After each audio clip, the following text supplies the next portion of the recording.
అండి సుబ్బారావు గారు senior most journalist, film journalist, చాలా చాలా పెద్ద పత్రికల్లో పనిచేశారు. ఈ రోజున టీవీ ఛానల్స్లో కూడా చాలా పాపులర్ పర్సన్. చిత్ర పరిశ్రమలో చాలా విశేషమైన అనుబంధం కలిగినటువంటి వ్యక్తి. అయితే ఈ రోజున తన దగ్గర నుంచి నాకు పొద్దున ఒక ఫోన్ వచ్చింది మార్నింగ్ 6 o'clockకి. ఏమిటి సుబ్బయ్య అంటే హాస్పిటలైజ్ అయ్యాడు. ఈ మధ్య తనకు హెల్త్ బాగాలేక హాస్పిటలైజ్ అయితే ఇన్సూరెన్స్ క్లెయిమ్ అవ్వలేదు ప్రభు, ఇట్లా డిక్లైన్ అని వచ్చింది, ఇన్సూరెన్స్ ఉంది కదా అని చెప్పి నేను అడ్మిట్ అయ్యాను. చిన్న ట్రాక్ ఇన్స్పెక్షన్స్ కారణంగా అడ్మిట్ అవ్వడం జరిగింది.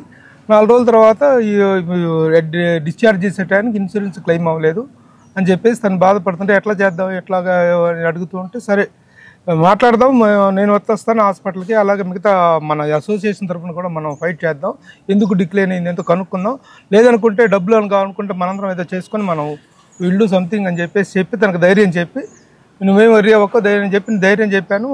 మధ్యాహ్నం తన దగ్గరికి వెళ్దామని చెప్పేసి అనుకుంటున్నాం. ఇంతలో తను ఫోన్ చేసి ఎవ్రీథింగ్ సాల్వ్డ్ అనేటువంటి ఒక శుభవార్త చెప్పాడు. ఏంటి సాల్వ్డ్ ఎలా ఏంటి అంటే అదేమిటో తన మాటల్లో చెప్తారు. ఎలా జరిగింది ఏంటి అనేటువంటి తను చెప్తారు.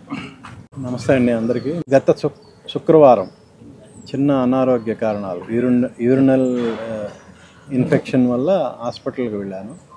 డాక్టర్ ఇమ్మీడియట్గా జాయిన్ అవ్వమన్నారు. అంటే హై ఫీవర్ రావటం ఇవన్నీ జరగటంతో జాయిన్ అవ్వమన్నారు. సో కొండాపూర్ కిమ్స్ హాస్పిటల్లో జాయిన్ అయ్యాను. సో జాయిన్ అయ్యేటప్పుడు తెలుగు ఫిలిం జర్నలిస్ట్ అసోసియేషన్ ఆధ్వర్యంలో ఉన్న టాటా ఏఐజీ వాళ్ళవి కార్డ్స్ ఉన్నాయి కదా, దాన్ని సబ్మిట్ చేశాను. వాళ్ళు తీసుకున్నారు, అయిపోయింది. కట్ చేస్తే ఒక 3 days తర్వాత డాక్టర్ మీకు షుగర్ ఉందన్నాడు, ఎప్పటి నుంచి ఉంది అని అనటం జరిగింది. అంటే ఒక 3 months నుంచి ఉందంటే దానికి సంబంధించి మీరు పేపర్లు సబ్మిట్ చేయాలన్న ఏమి లేవండి, క్యాజువల్గా చెప్పారు, ఒక ట్యాబ్లెట్ వాడమన్నారు, వాడుతున్నానని చెప్పాను. సో అలా ఆ డాక్టర్ దగ్గర నుంచి కూడా ఒక లెటర్ తెప్పించి నేను సబ్మిట్ చేయటం జరిగింది. యాక్చువల్గా నిన్న మధ్యాహ్నం నేను డిశ్చార్జ్ అవ్వాలి. డిశ్చార్జ్ సమ్మరీ అంతా రెడీ అయిపోయింది. నేను మధ్యాహ్నం నుంచి వెయిట్ చేస్తూ కూర్చున్నాము. ఆ కంపెనీ నుంచి, ఇన్సూరెన్స్ కంపెనీ నుంచి ఒక గుడ్ సైన్ వస్తుంది అనే ఉద్దేశంతో రాకపోగా నైట్ 11:30కి నాకు మెసేజ్ వచ్చింది, మీది డిక్లైన్ చేస్తున్నాము అని. రీజన్ ఏంటంటే మీకు షుగర్ ఉంది కాబట్టి మేము డిక్లైన్ చేస్తున్నాం అన్నారు. నేను అప్పటికి ఈ విషయాన్ని మన అసోసియేషన్ మూర్తి గారికి, రాంబాబు గారికి, అలాగే లక్ష్మీ ఇండస్ట్రీకి కూడా తీసుకెళ్ళాను. ఈరోజు మార్నింగ్ మళ్ళీ వాళ్ళందరితో ఒకసారి మాట్లాడటం జరిగితే వాళ్ళు మళ్ళీ రీజనల్ హెడ్ దగ్గరికి మళ్ళీ ఒకసారి విజిట్ చేయమని చెప్దామని చెప్పారు, పంపించారు. Even though that was also decline.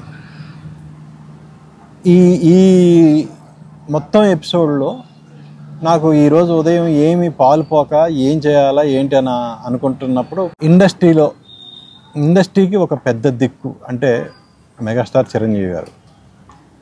నేను క్యాజువల్గా చిరంజీవి గారికి, సార్ ఇది పరిస్థితి, ఇలా మెడిక్లెయిమ్ నాది డిక్లైన్ అయింది, ప్రస్తుతం హాస్పిటల్లో ఉన్నాను అనగానే మెసేజ్ పెట్టాను.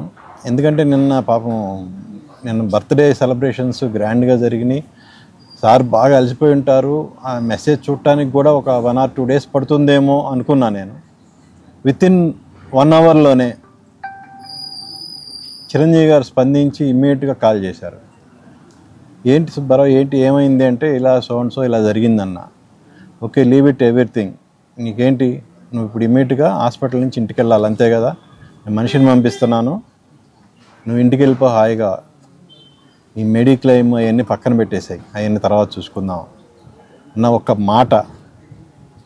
ఆ మాటతో ఇప్పుడు నిజంగా గ్రేట్ అండి. అసలు ఆయనకి అంత ఇమీడియట్గా స్పందించాల్సినంత అవసరమూ లేదు. కానీ హెడ్స్ ఆఫ్ టు మెగాస్టార్ అండి.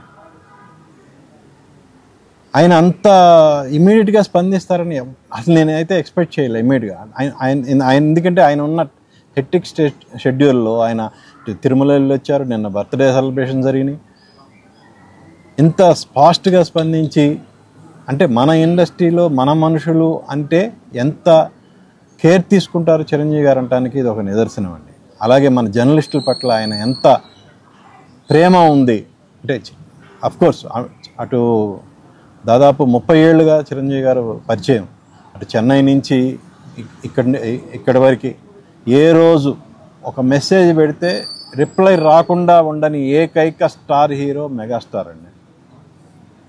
నేను ఇది గర్వంగా చెప్పగలను. ఒక మెసేజ్ పాస్ చేస్తే ఇమ్మీడియట్గా స్పందించే ఏకైక వ్యక్తి అండి. మనం ఇప్పుడున్న పరిస్థితుల్లో ఇప్పుడున్న స్టార్స్తో కనీసం వాళ్ళ మెసేజ్ల సంగతి అటుంచండి, వాళ్ళ పిఆర్ఓల దగ్గరికి వెళ్ళటానికే ఇబ్బందిగా ఉన్న పరిస్థితులు ఇవి ప్రస్తుతం. ఇది నేనేది వాళ్ళని తక్కువ చేయటం అని కాదు, సిట్యుయేషన్స్ అలా ఉన్నాయి. So heads off to Chiranjeevi గారు. నేను జస్ట్ ఒక హాఫ్ అన్ అవర్ అవుతుందండి ఇంటికి వచ్చి, ఇక్కడ ప్రెస్ మీట్ జరుగుతుందని తెలిసి చిరంజీవి గారికి ప్రత్యేకంగా నా కృతజ్ఞతలు తెలియజేయాలనే ఉద్దేశంతో ఇమ్మీడియట్గా నేను డ్రెస్ కూడా చేంజ్ చేసుకోకుండా ఇక్కడికి వచ్చి మీ ముందు మాట్లాడుతున్నాను. Once again heads off to Chiranjeevi గారు. సో ఆయన మంచితనానికి heads of. Thank you Chiranjeevi గారు.